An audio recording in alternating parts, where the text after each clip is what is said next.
In this video, I would like to share with you how I scaled a business from 0 to £10 million turnover.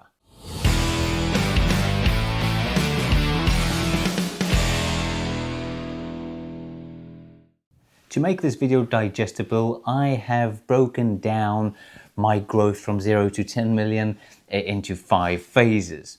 So phase number 1 is obviously startup. Now, I used to work for another engineering company and I found a niche. And the niche was structural steel because it was well underserved. I couldn't believe how outdated manufacturing of steel was, and also how poor the quality that was offered on the market was back then. And I knew I could do a much better job at it. So I had to learn about business. I attended this 6-week business startup course. I learned from my grandfather about accounting because he used to be a teacher at university. And then when I started the business, I was so naive. I believed that the moment I opened the doors, people will be flying in left, right, center. Little did I know that that was completely not the case. And I got my first order 2 months from opening the doors for a mere £57.50. That's because VAT back then was at 17%, hence the weird sort of number. But it just shows that startups are slow, and it really takes a lot of determination and courage, and you have to be stubborn as well and just push relentlessly without giving up. So I share probably everyone's story when it comes to the early beginnings. Phase 2 is about growth. So after hitting a low, like the lowest low, which was not sleeping for a week because I was so stressed out, I was running out of money, I didn't have money to pay for my rent, I was only renting out a room, and I literally started walking from door to door, just knocking on building site doors and presenting my services. And that was a turning point because I finally got the first order, then the second, and with every single order I was financing growth. I was buying new machines, as in welders, upgrading them. And by saying buying machines, I don't mean fancy machines. Trust me, it was in a tiny garage. It was just getting a slightly better welder, and then after a few projects, another slightly better welder, and so on.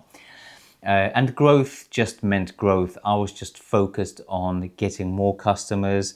And because I'm not a welder myself, I always had someone doing the welding. It was either done over time or after I had enough projects, I could justify having a full-time employee and then a second and then someone in the office. So growth was probably up to 5 people. And I must say that was a very tricky part of business growth, because on one hand I was over the moon. I did not want to be back at square one with the startup phase. But on the other hand, I started working crazy hours. I was trying to make up for all the stress before, therefore I just fell into being a workaholic and working sometimes literally 24 hours. I did not sleep because I was working. Was I productive? Not at all. It was a typical procrastination and workaholic cycle where I felt guilty leaving early, so I stayed long, and then I didn't sleep well, and then started early to make up what I didn't do, and so on. So it wasn't healthy at all, and it did not make me efficient. At the end of phase 2, I thought that that's it. I just can't continue like this. I just knew my health was deteriorating, and it had a knock-on effect obviously on my relationship, and it's just like, no, I just can't keep up with this. I'm gonna have to just close my doors and then go back to work. But obviously that's not what I wanted as an entrepreneur, and I was really stuck. And then the pivotal point was meeting this guy at a networking event where he told me that a business should work without the owner. And this was an epiphany. This was like, oh my God, like this is the answer to all the questions I had, because I couldn't understand why me, as a quite intelligent person, I mean, at university I was always a top student and very entrepreneurial from early years. And I remember looking at Virgin Atlantic planes and thinking, what is Richard Branson doing differently? Like, he doesn't have 10 heads, 20 arms, and IQ of 500. He's one of us. So what is he doing differently? And that was the answer, that a company should work like a standalone machine. So I then became obsessed with that. I did some training from the United States, and I just relentlessly, every day I implemented more systems, more procedures, and basically switching from being fully hands-on to autopilot. And that is where phase 3 starts, and because that is scaling up. So literally the name of the game became scalability.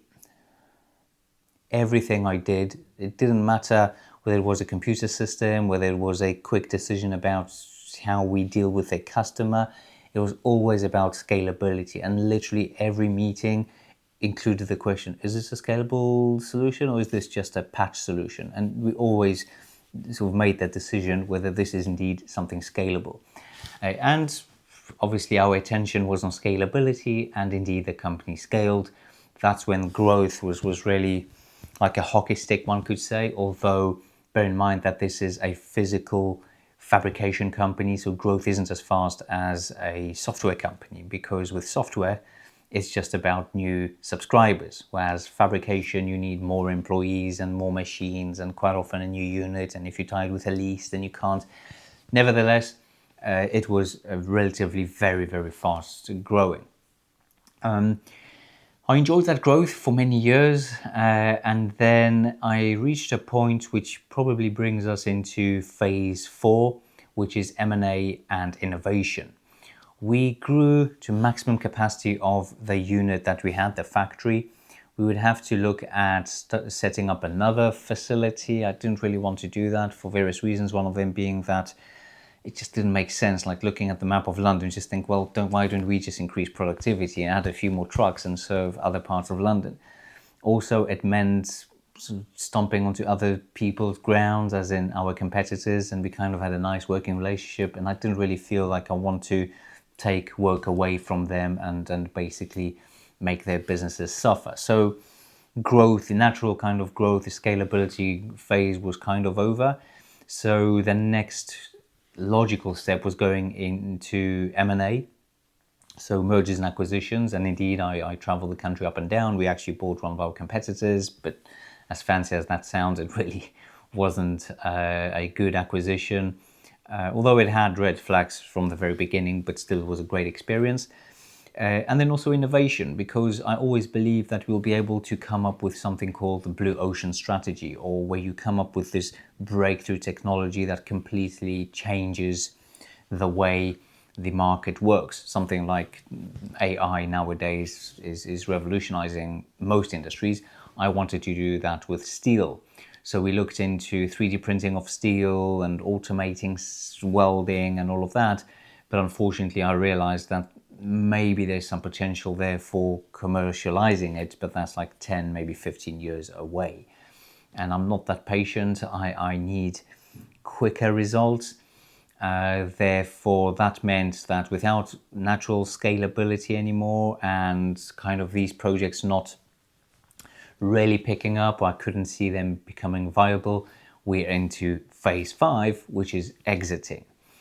Now, I decided that I'm too comfortable in my company. Yes, I know that sounds very counterintuitive, but the fact that I managed to grow a business that works on its own without me having to be there, I mean, I was away sometimes a few months from the business. It just meant I was in a very comfortable position. It's like, you probably know when you want to go jogging, but you're in a nice warm sofa and it's raining outside and you just feel, why should I? But that's the thing, you have to push yourself. And that's what I did. I really wanted to cut the cord and be exposed to the elements. I really want to be in business. I've got a vision for growing this large conglomerate of wonderful companies. And with a great company locally, it just felt like I won't be bothered to do it. So I know it sounds crazy, but that's my personality. So naturally from phase 5, we start a new story. And this is where Manufacturing Mastery comes in, and also Stand Back to Grow, which is the book I've published with Jeff Cox, a best-selling author. I really recommend it. It's about my journey, basically, how to build a business that works without the owner. So it is really well worth reading it. It's written as a business novel, so it's very easy to digest, and there's a lot of wisdom sort of between the lines. But this new chapter, which I'm really excited about, is about being the investor. And that's a program I'm launching where I want to step into businesses, be hands-on, shoulder to shoulder with the existing owners and mentoring them, coaching them, turning things around so that they also experience growth and scalability. Because trust me, that's a wonderful feeling. It's like riding a wave. If you've ridden a wave, you know what I mean. It's like, is this wave going to get me? Is it going to get me? Then suddenly you feel that push and you know that you're on the wave. So the same as with growing a business, you're kind of on that wave, and it's really exciting and actually exhilarating. So as you can see, this was a very brief story of how I managed to grow from 0 to 10 million. But the story is not over for me. If anything, I'm more hungry than ever before. So if you would like to cooperate with me, if you'd like me to help you under the investor program, then please reach out, and I'm always happy to talk.